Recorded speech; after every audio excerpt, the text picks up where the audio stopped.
Hey, this is Matt once again. Welcome back to the video. And this is a request for Devonte. Thank you so much for that.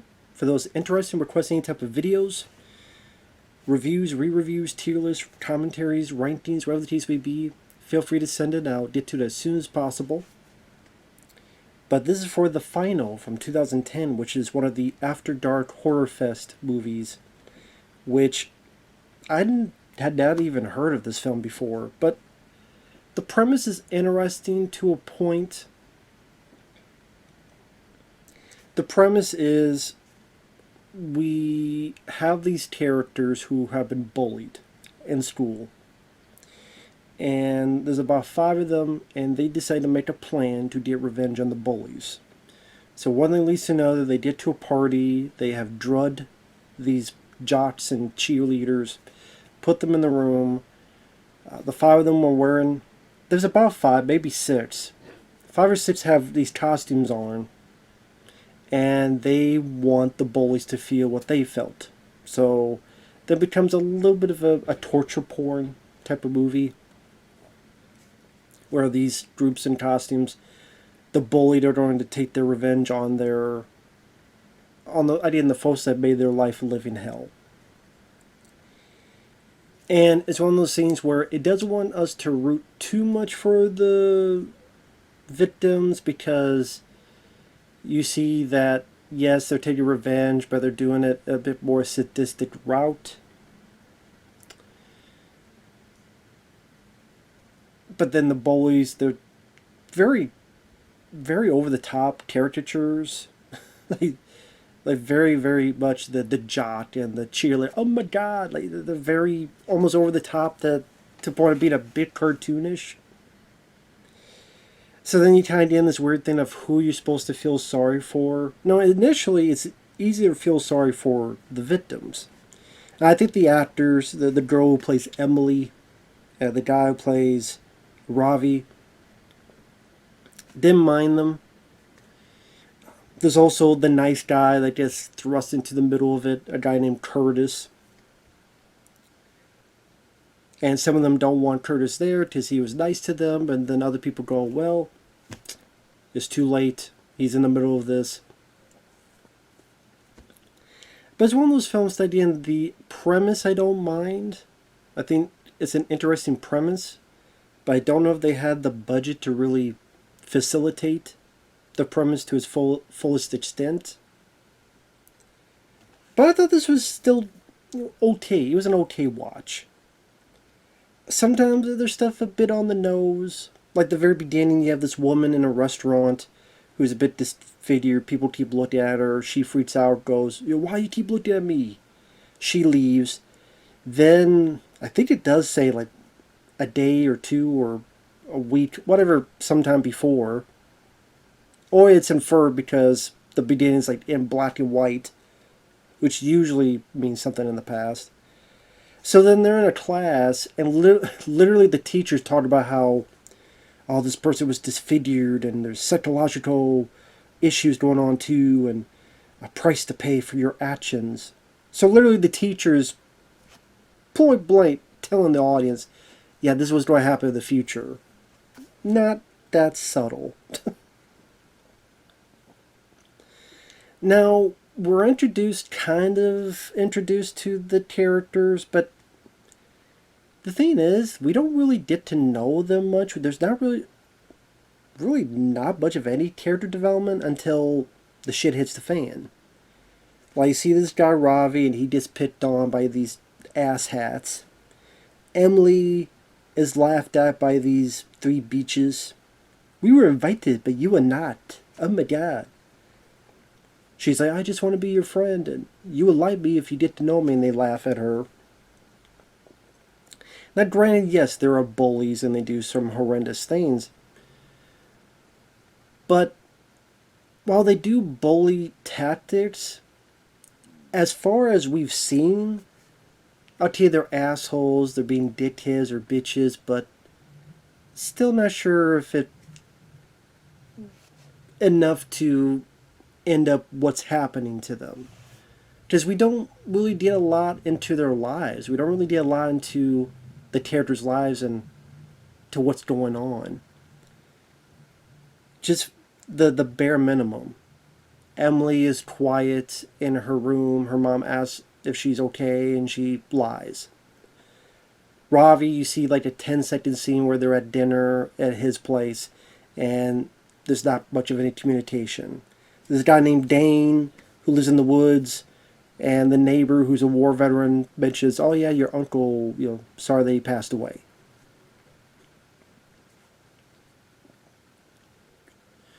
And then we see an instance where the bullies go into the bathroom and break one of the characters' cameras. And again, they're dicks. And at times it plays a bit cartoonish. But like I said, we don't really get a whole lot of development of the characters. So it feels as if we missed some, not info, but there's maybe like at least a good 10 minutes that maybe should have been built up to see a bit more flourish in these characters' lives before, again, the shit hits the fan. It's like they're in the lunchroom, all of a sudden here's this guy, Curtis, asking, "Hey, you want to come on by? I have this commercial TV did." "Oh, yeah, sure." And that's when some of them go, and then one of their bullies breaks one of the other's cameras. And then the next time during lunch, Curtis goes up to one of the bullies, they get into a fight. But you see, you don't really get a lot of insight to even Curtis. Like, we never see his life, we never see his family, we never see him thinking about what's going on with these bullies picking on all these other kids who are his friends. You don't really got a lot of depth and insight to their psyche. Like, so you get kind of the bare minimum, the cliff notes, until it hits the fan where, again, the group plans, inspired by horror films, which I don't really like that, because to me, horror films don't make psychos. I guess maybe they could make them more creative, like Steve Ulrich says, but obviously when you get to later on, it's supposed to be a notion to Columbine and all these other, whether it be school shootings, all this other stuff happen.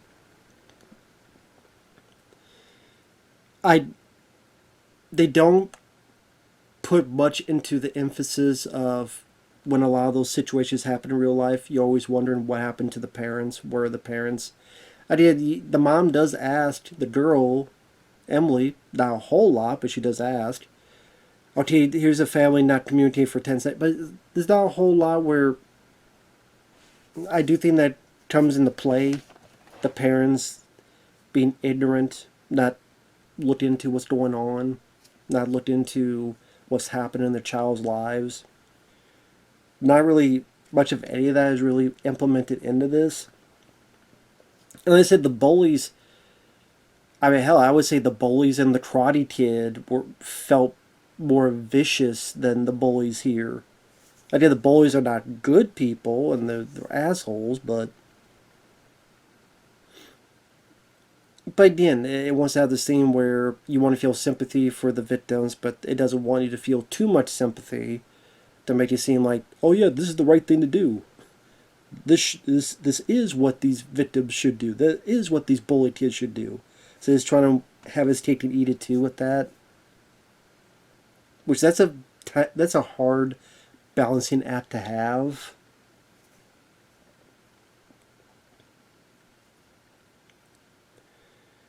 I mean, with Dane, you get a little instance that maybe his parents are fighting with each other. With one scene where he's hearing it, he's kind of wanting him to shut up. But I say you don't really, at least you get like the bare minimum. I guess that's its purpose, because it wants to get to the meat of the matter as fast as it can.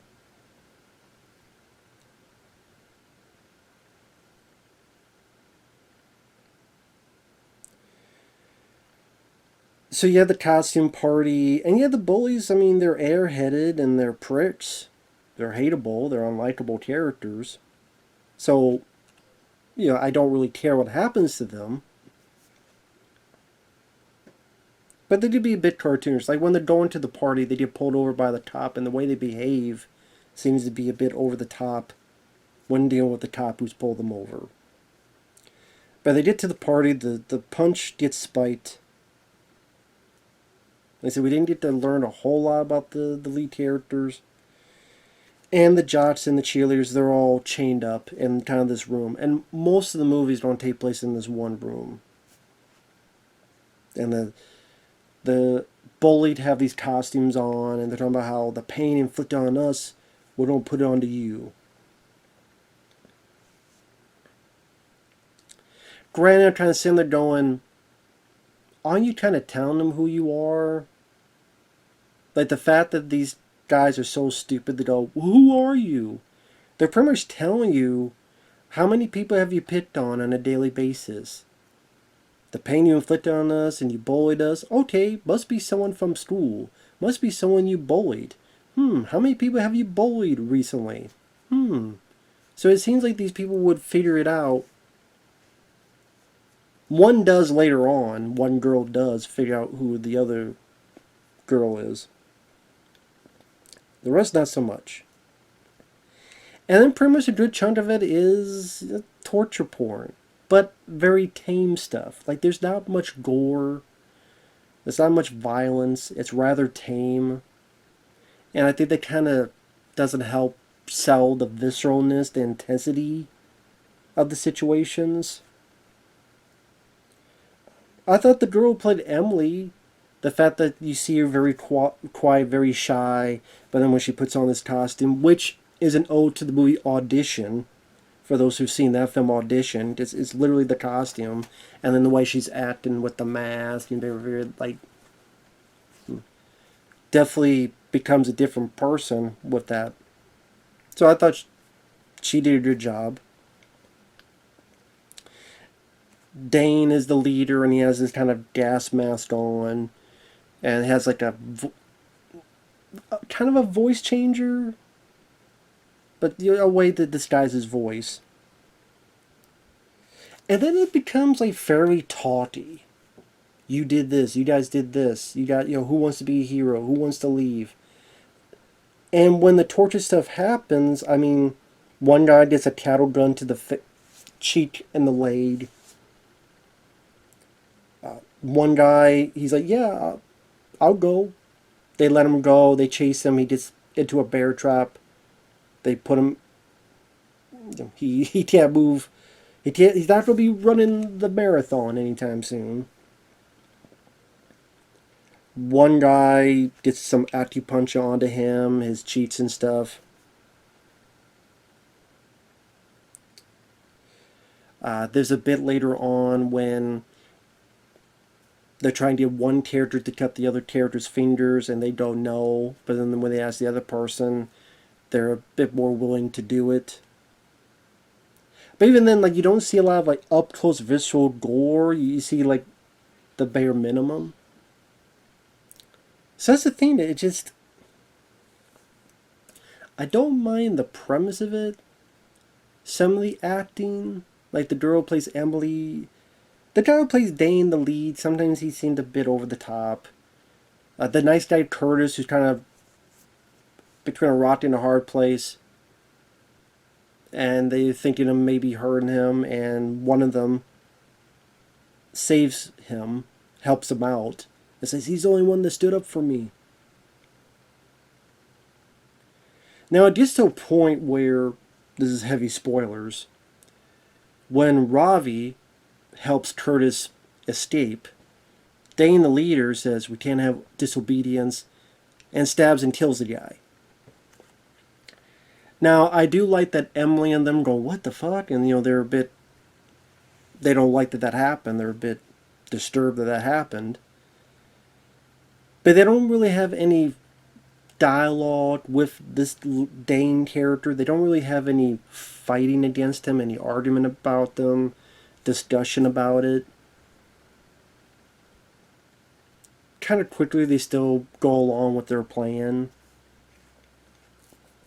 And it just feels like in the hands of a different writer, there could be some deep philosophical stuff you could get into with these proceedings, with this story, that could have been a lot deeper.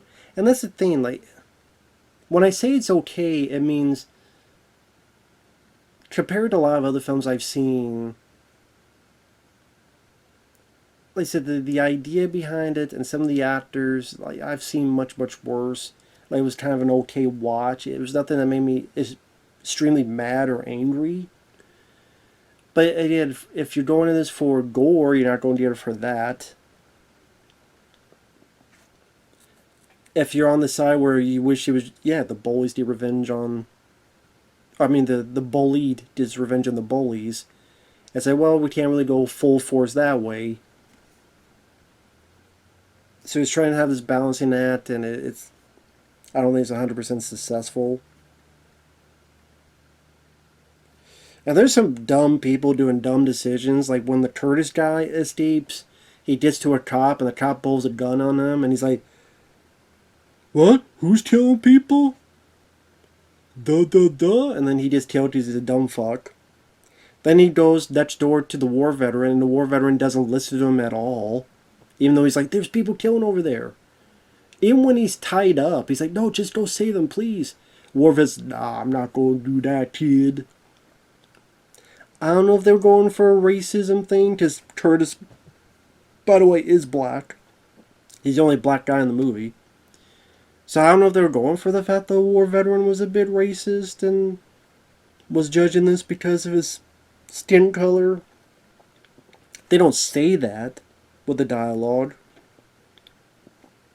And to be fair, he does apologize later, and Curtis does says, well, if it's 1 a.m. and I go knock on your door with a gun, I may do the same thing. But it just got a bit tedious with the war veteran. In fact, the war veteran guy, you honestly did not need in the movie.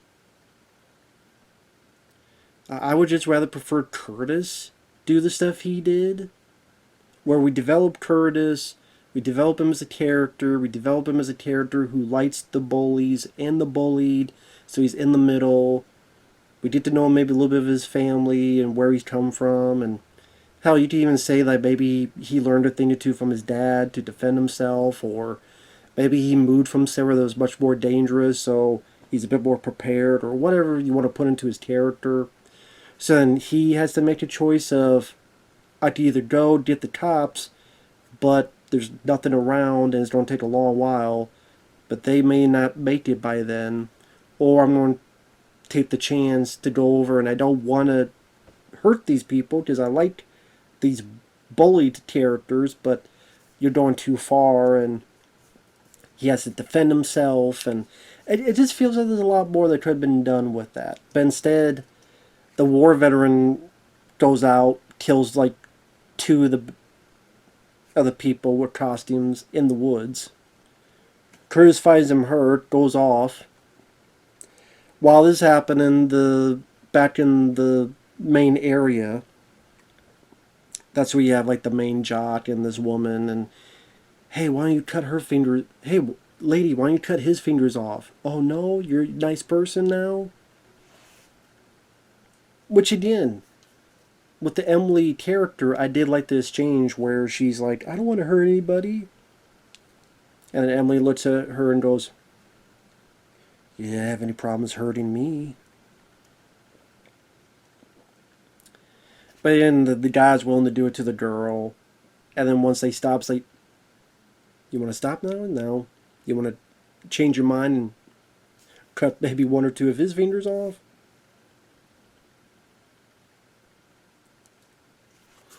And that's the thing, is that because we kind of rushed into getting this point, I don't have this big emotional depth of feeling one way or the other about the characters, the lead characters. It's more of being interested in the premise. Like I said, the acting, like the guy who plays Curtis and the guy who plays lady who plays Emily, I thought they did the best. But yeah, it gets very talky, and again, I'm not big on the torture stuff. I never have been. But even then, like, you don't get a whole lot of the grits and the guts of it. So I don't know. It's one of those things that just, I go back and forth on that. And spoilers at the end of the film, Kurz comes in with a gun, says, "Yeah, let that person go. Don't do any more." Because there's another guy that are ready to cut his tongue out. He shoots one. He gets wounded. Emily shoots Dane, probably also for revenge of the guy killing her other friend Ravi. Her and the other guy kind of killed themselves because that was their plan all along. And then the whole idea is that the news says, "Oh, these kids were tortured for no good reason." And even then you think, okay, maybe there'd be some kind of... I mean, since it wants to talk so much, like, now this is the time to talk. No, Kurz just goes to the school with one arm bandaged, looks at a guy who's like one of the bullies, and he doesn't say anything. One girl, you get the idea, she feels guilty for being a bully. She's gonna probably take too many pills. And then one of the other girls was the girl at the beginning. Sorry, I had to do something real quick, but I guess to sum it up, the reason this review is kind of going this unsteady pace is, as I'm reviewing it, I'm fighting with myself in my brain of, did I think it was okay, or should this be more of a rant? I think what it is there's aspects I appreciate it, but I feel like there's a much better movie that could be made out of this. And I don't know, maybe with a better script, maybe with a different director, maybe a bit more of a budget, I think you really could have had something here. But as is, it's not intense enough compared to other torture movies. It's not nearly gory, violent enough. The characters, like I said, I think that stuff was a bit rushed at the beginning. I think development on Curtis and some of the other bullied people would have helped. Dane, he just becomes just more and more psychotic. Maybe if things were a bit more subtle, things were a bit more three-dimensional with characters like him, you could have gotten some pretty interesting conversational bits of, what's right, who's in the right, who's in the wrong, all that kind of stuff. And I don't know. Like I said, in the hands of someone else, I think you could really had something here. And I'm trying to think, like, what does this get on IMDb? It gets a... double check real quick. 5.3, which I think that's a fair rating. That's actually a fair rating.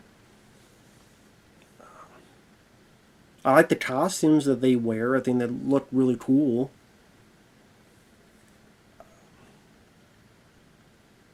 Some of the ideas they have for the torture, like one of them ladies, they put this thing here and they say that after a while it's going to seep in, which is why the lady at the very beginning, very end is disfigured.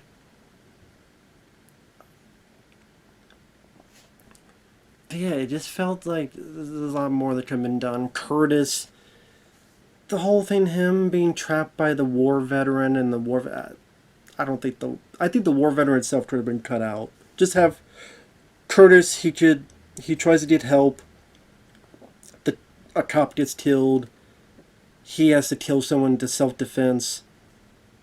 And then he has to make a choice. Either keep going or, okay, these people are not good people. And that could be a dilemma. Like, these people are bullies and they're tormentors, but at the same time, is it right for them to suffer because, isn't this a bit too much? Isn't this a bit too far? And maybe he can even fight within himself, and whether he feels bad for even thinking of fighting. Like I said, I think there's a lot more that could have been done with it, if that makes sense. But that's just me. So with that said, thanks for watching. Take care, and we'll see you in the next one. Bye-bye for now.